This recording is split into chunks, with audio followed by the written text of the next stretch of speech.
तर मी आली आहे नगरला आणि दिवसाची सुरुवात झाली होती गरमागरम पुरणपोळी, आमटी आणि भजीपासनं.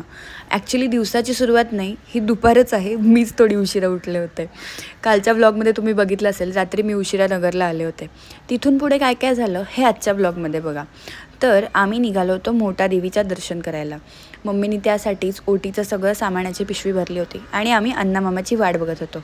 अण्णामामासुद्धा आला होता. जसा तो आला तसं आम्ही निघालो.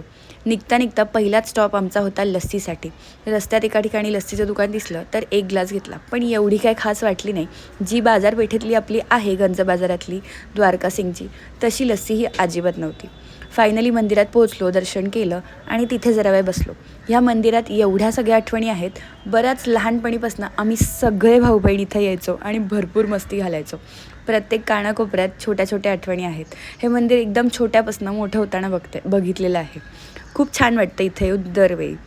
मंदिराच्या इथेच खालच्या बाजूला जी दुकानं आहेत तिथे आम्ही थोडीशी शॉपिंग केली. नंतर काय छानपैकी आमचा परतीचा प्रवास सुरू झाला. गाडीत मस्तपैकी हास्य जत्रा बघत बघत आम्ही निघालो होतो घरी.